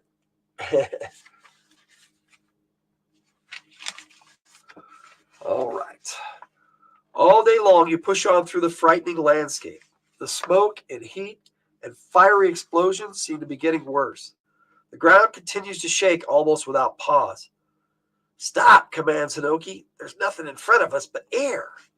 Dropping to your knees, you place your hands on the hot ground and slowly crawl forward, peering into the billowing black smoke. "Do you see anything, Morgan?" Saffron asks. Before you can answer, the ground gives way abruptly beneath your probing fingers, and you fall flat on your face. As you lie with your cheek pressed against the burning earth, the smoke parts for a second, and you see an amazing sight. Before you lies an immense hole in the earth, deeper and wider than you can guess. It stretches off into the distance. Directly beneath you, you spot a narrow ledge that leads down into the dizzying depths. Far, far below, you see an orange glow. Through narrowed eyes, you are able to make out a narrow path leading through the burning landscape toward what appears to be a flat-topped rock rising out of the pit. Crawling back from the edge of the pit, you report what you have seen. "Do you think that's where Zed is headed?" asked Saffron with a shiver. "I'm sure of it, as much as I'd like to believe otherwise. In my heart, I know that's where he's going. We'll be right behind him." She's staring into the pit. "Hello, Trev, the shipping guru. I thought you were meaning something else, but I'm pretty sure you're trying to say hello." But it could just be hell, because that's kind of where we're at in the middle of this book, looking into the pits of hell. "What is your plan, Morgan?" links Hinoki. I think we should leave," says Saffron. "I don't want any part of this." "I have a mission, Saffron. I can't stop now, and neither can you. You'd never find your way out of here alone, and besides, unless we stop Zed, there might not even be a world left for you to return to." "You don't know that for sure," Saffron says fearfully. "No, I don't know. I know I don't," you answer, "but I have a pretty good idea, and so do you." And Trev says hello to Rudini. And my mom has found a mess in our kitchen, and my son is getting an earful. So, sorry about that, guys.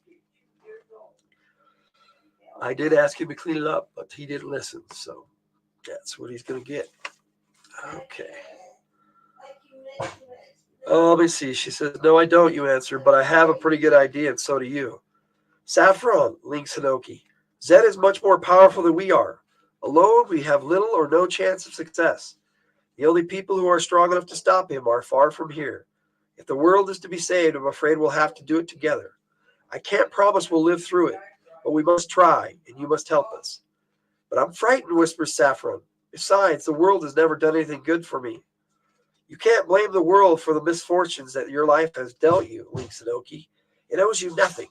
You have given the precious gift. You have been given the precious gift of life, and that is all that anyone can ask. It is up to you what you make of your life. Don't waste it blaming others for your problems. If you want something, you must make it happen yourself. You can count on no one but yourself in the long run." "If that's true, why should I help you?" asked Saffron, confused. "Because some things are more important than self. This is one of them. And also because we're your friends, and we need you," you add. "I'll come," Saffron says, looking ashamed. "I have nothing to go back to. You're my only friends besides Grundune. What do you want me to do? I don't have much experience with this end of the world stuff." "Neither do I. We'll just have to take it a step at a time, you answer. You better put that cat of yours in your backpack, or he'll just be in the way. Carefully, you scout the edge of the inferno. Taking a deep breath, you lead the way down the trail that snakes its way down the inside face of the cauldron in a snarl of sharp rocks. You see Saffron tremble as she clings to the rough rock. Your stomach heaves as you look down at the boiling mass below you, and words of comfort die on your lips. I'll scan ahead, so you know what to expect, blinks Hinoki, and with a rush of wings, he's gone. Fearfully, you enter his mind and watch as the path unfolds before you. Hot currents buffet the small dragon, flinging him up and down and threatening to crush him against the wall. Slowly you progress, clutching Saffron's hand as though it were a lifeline. Foot by dangerous foot, you inch your way down the treacherous trail. As you descend, the heat steadily grows more intense. Finally, you are able to see the floor of the inferno all too clearly. Fear fills you as you realize that the red glow is molten lava, seething restlessly under a thin crust. As you watch, the surface heaves up and down as though swelled by a great tide. At long last, you reach the bottom of the trail. From close up, the vast sea of molten lava is even more terrifying than it was at a distance. Hissing and steaming constantly, it flings itself against the cliff, like waves upon the shore. Your destination, the rock island you saw from above, is lost from sight in the rising steam of the inferno. Where do we go from here? Saffron asked in a small voice. I see rocks over to the left, links Hinoki, and I see what could be a trail leading to the island. It looks dangerous, but I think you can do it. Through his eyes, you see the rocks narrow and drenched with lava spray, stretching off into the distance. Morgan, I don't think I can do it. What if I slip? What if we fall? Saffron says. It's no good thinking about it, Saffron. It's not going to get any better. Clutching her hand in yours, you make your way down the final stretch. Despite the intense heat, you take your cloak out of your pack and put it on. Put yours on too, Saffron. If the spray hits you, the cloak might protect you. Finally reaching the bottom of the pit, you step gingerly out onto the first stone. It burns the soles of your feet, but you find that if you keep moving, the heat is bearable. Just as you begin to feel crossing the lava pool may be easier than you thought, Hinoki's voice burst inside your mind. Look there! Watch out, Morgan! Images flood your mind, and you are able to see through Hinoki's eyes as an enormous lava bubble swells above the surface, just a short distance from where you stand. Run! Screams Hinoki as the bubble grows larger and larger. Pushing Saffron before you, you turn around and race back over the stepping stones. Reaching the edge of the pool, you fling yourself behind an outcropping of rocks, just as the now enormous bubble bursts, showering the nearby rocks with molten lava. Grundun, trapped inside Saffron's backpack, yowls in fear and claws frantically at the stiff material. Do you really think we can do it? Asked Saffron, poking her finger through a charred hole in her cloak. We've got to, you say. Please turn to page 23. Wow, this is pretty intense. I'm liking this. All right. Looks like we got another choice come up, so we're going to have a new mulligan. All right, we got a picture here.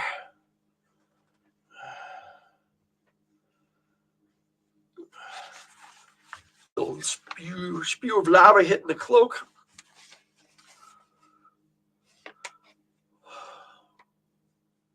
Okay, look, Morgan, watch for a minute. There seems to be a pattern to the bubbling, says the little dragon. And through his steady gaze, you watch as another bubble grows larger and larger and bursts. You continue to watch as bubble after bubble swells and bursts. If we time our approach right, we could probably get through, you murmur. And once more, you and Saffron edge your way out onto the frightening path. Crouching low, the bottoms of your feet growing hotter and hotter, you wait until the next bubble bursts and then race across the rocks. Just as you reach the far end, Saffron slips and teeters back and forth, trying to catch her balance. You hesitate to touch her for fear of upsetting her balance completely, and you stop breathing until she regains her footing and stands firmly on the rock once again. Although her face is white and pale, she glares at you and says, Don't just stand there, move! In a very short time, you reach the foot of the island. Relief turns to puzzlement as you stare at the sheer black rock that rises straight up out of the sea of lava. Although the path ends at its base, there does not seem to be any way up the slick surface. What do we do now, you wonder aloud? Whatever it is, we'll have to do it fast, Link Hinoki. The lava seems to be getting closer. It's like a tide. It's rising. Look, says Saffron, turning to glance down at the long skirt she holds out for your inspection. That's a skirt. Yep. To your horror, you see the edge is singed and steaming. Following her pointing finger, you see the lava is now nearly at the top of the rock you are standing on. Several rocks are completely buried under the molten mass. It is obvious that the level is rising steadily. Okay, you got a couple of choices here, guys. Maybe there's still another wish in Zed's ring. We could try to use that. Turn to page 27. Much as I hate it, I could use the spider climb spell. Turn to page 33. So wish or spider climb spell. Those are our options, guys. And our new mulligan page.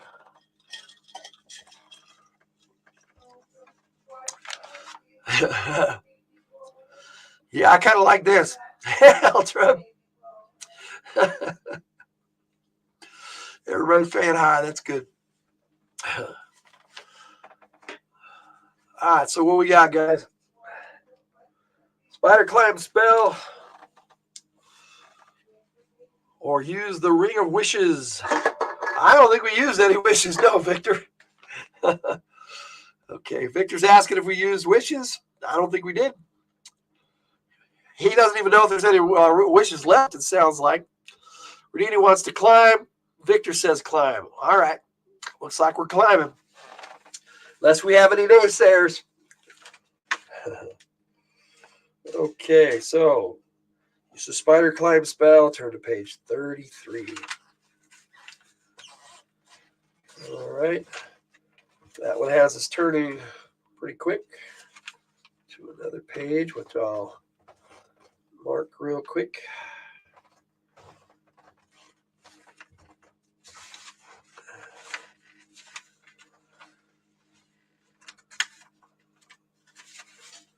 Huh. Wow, this one has us heading towards more choices already, so we're going to have a new mulligan page. Save the wishes. I always like to save wishes, but you can't take them with you. You got that right, Rodini. Victor says save the wishes. And the sword wanted a spider climb, but I think we did that. Okay, so like wish for rocket launcher or Gundam. Yes, definitely a Gundam in this situation. I'm not so sure about the rocket launcher, but here we go. I always hated this spell you say, pulling out a tiny vial in a small round box. Can anybody guess what's in the box? I know what's there. Why? Asks Saffron as she stands on tiptoe and looks anxiously at the rising lava. Shuddering, you uncork the vial and drink the potion it contains. Then, fighting a surge of distaste, you take the lid off the box, reach inside, grab the wriggling spider it contains, and swallow the spider whole. Yep, you guessed it too, didn't you, Rodini? What's in the box? What's in the box? Yes, indeed. If you want to eat a spider, you do it, you choke. It's all I can do just to swallow the cursed thing. Okay, let's see. You're not supposed to swallow it, lectures Hinoki. You're supposed to eat it. He says, if you want to eat a spider, you do it. You choke. It's all I can do just to swallow the cursed thing. I hate doing that. Just imagine how they feel, says Hinoki. I can't believe you just did that, says Saffron, staring at you with her big blue eyes. Good grief, she sighed. It's bad enough having to do this without your comments, Saffron. Unless you want to turn into a cinder, get over here and put your arms around my neck. Why? Saffron asked suspiciously. Because it's the only way we're going to get out of here alive. With a last look at the rapidly advancing lava, Saffron picks up her skirts, moves over beside you, and wraps both arms around your neck. Don't let go. Whatever you do, you cautioned. Then turning to the glassy rock face, you place both hands and a foot upon the slick surface. You feel the slippery surface taking on a new character under your sensitive fingertips. Tiny cracks and crevices you cannot even see reveal themselves to your feet and hands.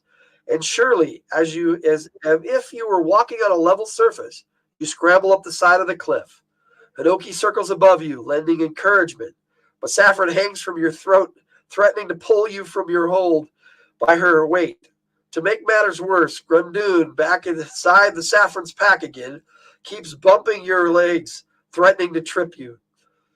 Put your arms around my shoulders, not my neck, you croak as your breath grows short. Abruptly, the pressure eases as Saffron transfers her grip to your shoulders and wraps her legs around your waist. With great relief, you would quickly scramble the rest of the way up the side of the cliff and finally crawl over the edge. With a deep sigh, you collapse on the flat surface and try to regain your breath. Turn to 118. Yep, I thought it was funny too, Victor. What's in the box? Curiously, you look around you. The island is larger than it appeared at first, made entirely of the glassy black smoke. It seems to harbor no life of any sort. They still have the ablative cat armor. Yes, sir, they do. All right. Where is Zed? Asked Saffron. I thought he'd be up here. I don't know, but the island's bigger than it looks. Maybe there's something we can't see. Hinoki, you take the right side of the island. Saffron and I will take the left side. Holler if you see anything. Saffron, you try to for an ESP detect, just in case he's hidden.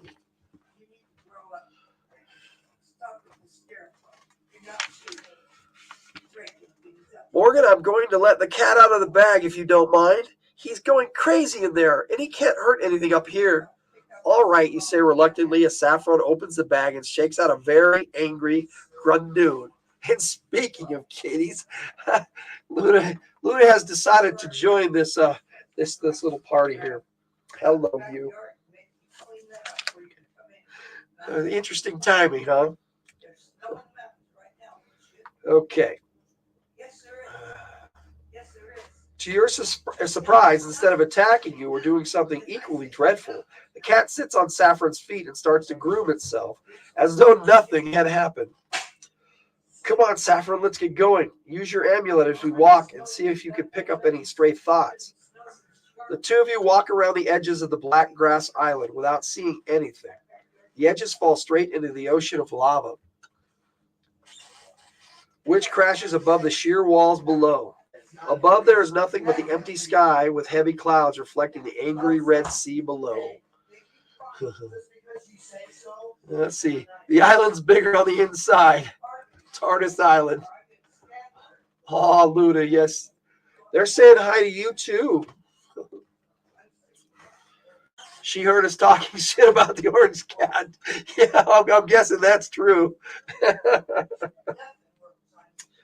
Okay, let's continue. Oh, okay. Morgan, I can't find anything with the amulet. I don't think there's anyone but us up here. And the walls are so steep. I don't see how anyone could be hiding down there. Grundoon, why are you acting like that? Stop it, you silly cat.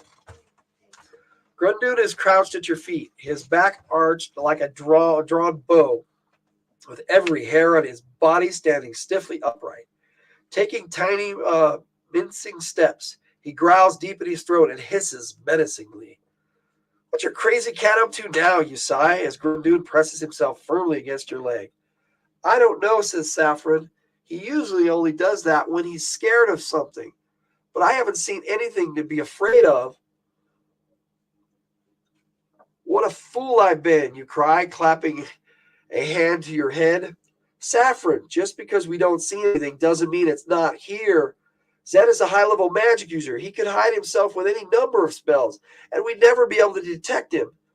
You mean he could be 2 feet away from us and we wouldn't even know, whispers Saffron. Sure, but you don't have to whisper. I'm sure he's not that close. Oh, Grundoon, quit crowding me, you say impatiently, giving the cat a shove with your leg. Without really meaning to, you use too much strength. Grundoon flies through the air and then slams into something in mid-flight. Yowling horribly, he stretches his long, sharp claws and tries to save himself from falling. We were talking about throwing this cat, but we booted it instead. A muffled curse comes from nowhere, and before your startled eyes, a hand clutches Grundun's neck. A hand that is soon joined by the rest of a body. I'm guessing. I'm guessing he's about to yeet it too. Victor says yeet. You stare silently at the small, wrinkled figure standing before you, glowering with hatred. Uncle Zed? I am no one's uncle, sneers the old man. You are nothing to me. But you mean something to me, you say respectfully, and quickly you tell your uncle of your mission. Long have I thought of you, you add. You were my guiding light when I was a small boy. I never tired of hearing the stories of your marvelous deeds. I yearn to be as great a magic user as you when I grow up. What use have I for goodness and light? Only weaklings have need for them. All that is powerful, all that is important in life is evil. I have pledged my life to serving evil, and now I will reap its rewards. If you are truly my nephew, I offer you the chance to join me. We alone will live, while the rest of the world dies. If you are not with me, you are against me, and you can die along with the rest. What say you? Darth Uncle, yeah. And Zed's dead, baby. Yeah. Zed's dead, baby. Okay, here we go. You look around, dazed. Saffron stands frozen, clasping Grundun to her chest. Her red hair blows wildly about her frightened face. Her eyes blue and clear in the strange light reflected from the sky. What about Saffron, you cry over the rising wind? The girl doesn't matter. No one matters. You will die along with the rest. You must decide. Zed dead redemption. Yes, sir. Okay. You must decide quickly. Give me your answer. The hour is at hand. The dragon of doom approaches. The sky is filled with jagged flashes of lightning, and the clouds churn madly, glowing orange and yellow and green. Below the cliffs, you hear the crash of the lava cascading against the black walls. The wind whistles past your ears, keening a song of madness. Decide, screams your uncle. Vote for no sausage party with uncle. Yes, sir, Victor. I couldn't agree more. But you got three choices. You can say, I will do it. I will cast my fate with yours. If this is your decision, turn to 52.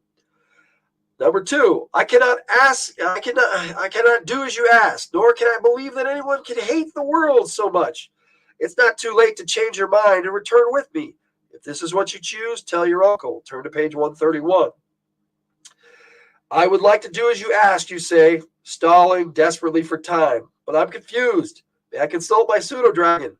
If this is your choice, turn to 79. So, join him, say nay, or talk to the pseudo-dragon. Wish his butt into the lava. So, is that a nay, sir? What's our choice? What's your choice, guys? This one's turned out to be a lot more fun than the light on the Quest Mountain. Okay. Wish his butt into the lava. I'm gonna put that back up there, sir. That's some funniness.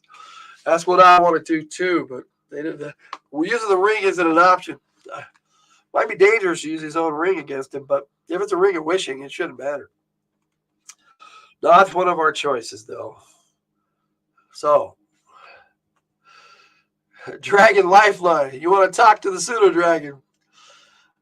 They're still good in you, I know it. So you want to try to talk to him, huh?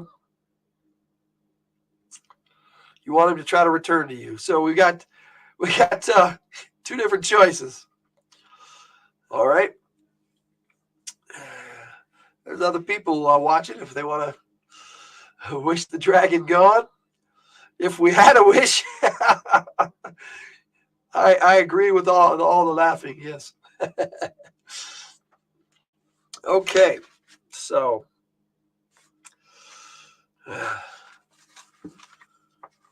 I think we all agree that we want to wish him into the lava, but they don't give us that option. So we want one of you Renita wants to talk to him, and Victor wants to talk to the pseudo dragons. So I'll give you guys a moment to either change a vote or get another vote, or I'm going to have to roll the die again because it looks like only you two are making the choices tonight, which is great with me.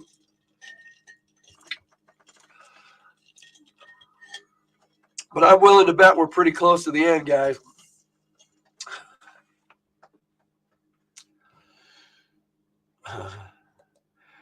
If you're talking about the pseudo dragon, I believe his name is Hokini, but close enough. Ichiban. I like that. Okay. So, unless there's no naysayers, it looks like we're going to consult with the pseudo dragon. Ichiban is a good name for a familiar, Victor says. Yes, it is.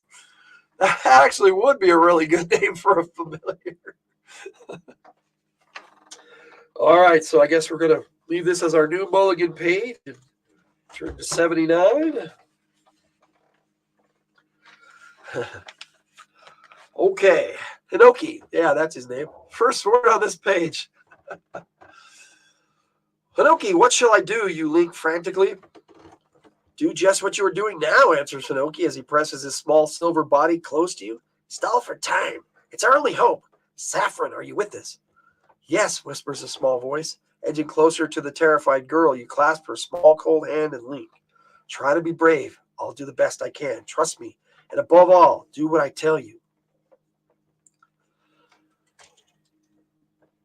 Turning her incredible blue eyes on you, Saffron nods her understanding.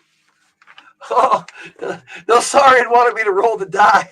I think you might have a pretty good delay, but we had 2 for talking to the pseudo dragon, so that's what we're doing. I'm live, sir. Yeah, I know. I need to grab some stuff. Oh, grab something. Sorry about that. Okay. Let's see. Where were we? She nodded her understanding. Zed's wild laughter breaks the silent bond. Turning, you notice that the sky has grown darker. Lifting your head into the wild winds, that wail around you, you see a huge shape hovering above you, blotting out the sky. Lightning illuminates the sky, and you see the sea of lava hurling itself at the cliffs, bursting below the edge of the island and flinging molten lava at your feet. It comes! It comes! Zed screams madly. Rodini says, talking to Ichiban is like rolling the die, but no Saurian said, yeah, already. Saffron, whatever you do, don't look. Yeah, I agree. Okay. Ichiban-san. Okay.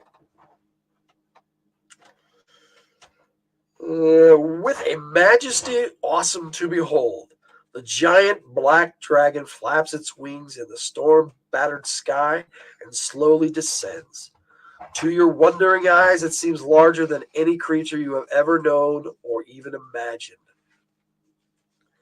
The great feet settle upon the ground in front of Zed, and the island seems to tremble. As though through a fog, you see the massive overlapping scales, each as large as your head. Vaguely you notice the missing scales and the dry, withered skin in their place.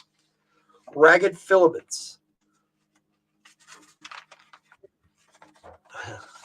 Always want to talk to you. Ragged filaments between the great wing bones. We have a full-page piece of art. Here we go. Got that as good as I can there. Looks like Zed's reaching up for the dragon.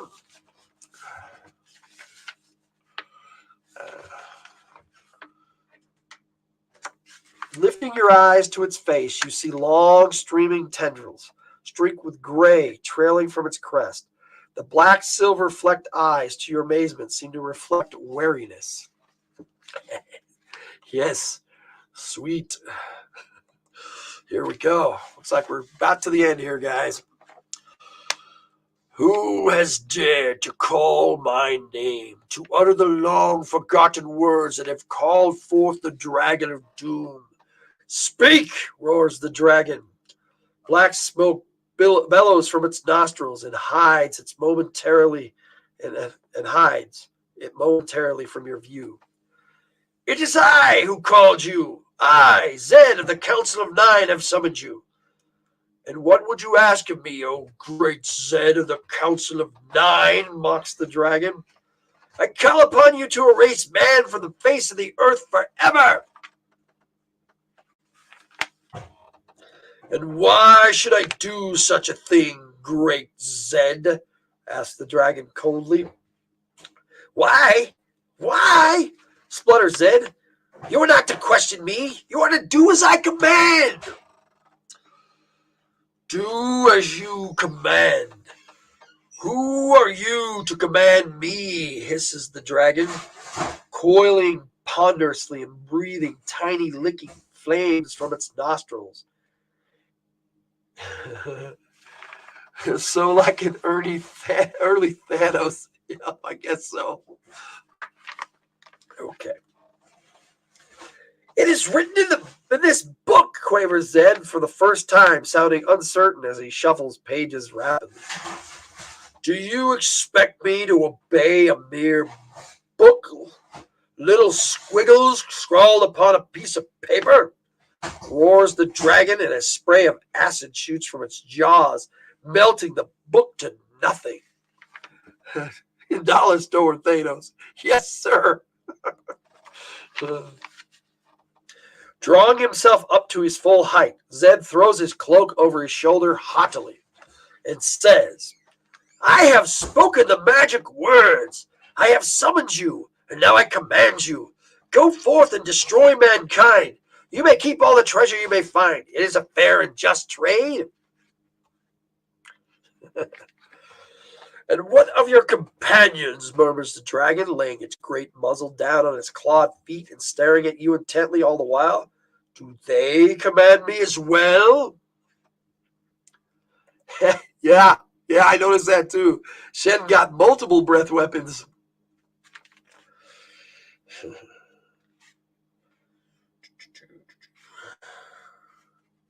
This is my nephew Morgan. My wishes are his as well, Zed says harshly, shooting you a look of warning. Let him speak for himself, thunders the dragon. Then turning its gaze back to you, it says more softly, Come closer, young Morgan. Speak to me. Although your legs are shaking so, you feel you cannot stand. You approach the dragon bravely. Closer, whispers the dragon, flicking out its long red forked tongue. My eyes are no longer the keen eyes of youth. Victor says, with his gauntlet of snapping. Wondering if each step will be your last, you walk closer and closer, halting only a few scant feet from the great claws. Closer still, whispers the dragon. Climbing over the immense scaled feet, you find yourself looking directly into the dragon's black mirror-like eyes. Sit, boy. Talk to me, murmurs the dragon, its hot breath steaming about you. What should I talk about? You stammer nervously. Tell me, boy, do you share your uncle's hatred for the world? Is it also your wish that I should destroy all mankind? Shall I start with your friends here? Glancing at Saffron, who stands stiff with fear at the edge of the cliff, holding Grundoon tightly in her arms, you force yourself to remain calm. No, O great dragon, I do not share my uncle's beliefs. I have no quarrel with the world, and I would not have called you forth. What would you have done with me? Whispers the dragon, a dangerous red gleam flickering in the depths of his eyes. I would have left you alone, as deserves a dragon of your magnificence. You have served mankind for countless ages, and now I believe you need serve no one but yourself. Perhaps I would enjoy destroying mankind and reaping new treasures, says the dragon. Then you must do so because you choose to, and not because you have been ordered to do so. It must be your decision. Behind you, excuse me, Zed gives a cry of rage, but the dragon flicks its great tail threateningly, and Zed grows silent. You're wise for a mere man-child. Perhaps the world has become more intelligent in my absence. Or did you have something to do with this, my small cousin? I have tried, Great One. I have been training him since birth, says Hinoki, but I think he has promise on his own. And the girl is rather exceptional, although she has a strange fondness for the orange monster she carries. Rudini says, yep, burn it all. I should call this the only cat orange monster. I like it. All right.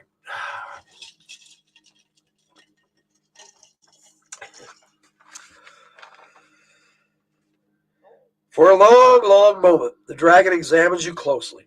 Then, like a soft wind rustling in the leaves, its mind enters yours, then slowly withdraws. Morgan, son of man, I wish you to return to the world and carry a message from Shen, the mighty dragon of doom. I will do your bidding, O great Shen. Tell them I am no longer theirs to command. Tell them that I have vanished from their world and have taken with me the last person alive who knew the words that would summon me forth. Wait, screams Zed, but the dragon wraps its long tail about him and continues. This is not to mean that I will no longer appear. Deeds of great evil will still waken me from my sleep. And then once more I will fly above your world, and mountains will tremble and skies will weep. Whenever destruction and death walks the land, you will know that I am abroad, and you will be warned. Then you must seek to repair the wrongs that have been wrought, or incur my wrath. Why are you doing this? You are the dragon of doom, protests Zed. I am old. I have seen much death and destruction. I have all the treasure a dragon could ever need. All I wish is to sleep and be warm and dream of past glories. But if the evil of the world should ever outweigh its goodness, I shall appear and restore the balance. That is my message. Will you remember it? Yes, sir, you answer faintly. Good. Take this with you. And reaching up, the dragon plucks out one of its long, silvery tendrils out of its crest and hands it to you. Smooth and warm, it glistens like a polished metal ribbon in your hands. It will protect you against all dragons and will shelter a small cousin against her furry fanged creature. What about me? Screeches Zed. Farewell, says the dragon, ignoring the plea, and rising to its feet, it shakes its great wings and slithers to one end of the island. Zed still clutched tightly in its tail. You and Saffron cling to each other as the great winds rise. At last the great wings fill the air, and the dragon soars into the reddened sky. You watch until the dragon of doom and Zed are only a small dot in the sky, and then finally fade from sight. The end. And Shen takes his new back scratcher and exits the scene. Stage left. Yes, sir. Yep. All right, guys, that was great. And it looks like it took us exactly 2 hours to get through it. I don't think there's a need to go back and change that ending. I think we got a good one. Well, I appreciate you joining me tonight. Clearly, my family has other plans. Oh, Victor, yes, please. Go ahead and drop your channel link, and if anybody else wants to, do so. Rudini, I know yet I subscribe to you too, so I don't know if Victor has it. No, okay. Victor says he doesn't have a channel, but In the description below is the link to my Discord, and you guys can chat there. At least if you want to. Everybody wanted to talk to me while I was live streaming tonight, but that's generally the case. Okay, we'll maybe see you here again. Well, tomorrow night, me and my Fridays from the Hill players will be back here for our episode 13 on Friday the 13th for Fridays from the Hilt. We've been on hiatus for a bit, but we'll be back tomorrow live talking about werewolves and gaming and G.I. Joe and all sorts of good stuff.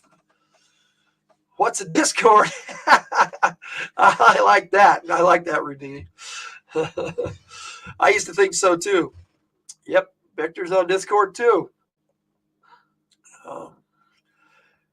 Anyway, hope everybody had a good time. I know that I did. That is a good book. I really like Dragon of Doom. I think if anybody wants to pick that one again, you know what? I almost forgot. I've got quite a few Endless Quest books. Any requests for next month's episode when we read another one? Rodina says, seriously, don't know. Okay, well, in the description below is a link to the Discord server and my server. Discord is like a place where people can talk and share videos and pictures and all sorts of stuff. Sort of like Facebook without all the extra baggage. Wasn't what you were expecting when you came to the stream? Well, yeah, this is definitely a different one for us. I did one of these last month and it did pretty good. So everybody wanted me to come back, and Victor picked out Dragon of Doom and everybody agreed to it. So if you guys have a request for next time, put it up there. Yeah, Nosarian's there too. And express a good night, Rodini and Nosarian. Pillars of Pentagon. Now, if we do that, we might actually be reading two because there is a sequel. That might just pick out the one for the following episode. But thanks, everybody, for coming along and saying hi. I'm glad you enjoyed it, Rodini. Like I said, I want to do this probably, let me look at my schedule real quick. As Victor says later, Rue. Rue, I kind of like that. Rudini. I thought that was a cool name too. But Endless Quest books and me, that would be on the 9th is when I've got the next one planned, episode 3. So November 9th, we'll be back with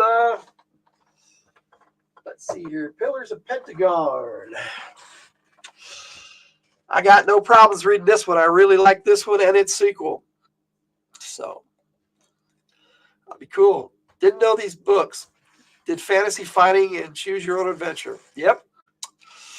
Well, that's what they were. They were TSR's attempt at getting into their own choose your own adventures. And I really enjoy the Endless Quest books a lot. Probably more than some of the other ones. But I think we had a good stream tonight. And I enjoyed reading that a lot, and thanks for participating, guys. But you all have a good night, and hope to see you guys again tomorrow. Logan out.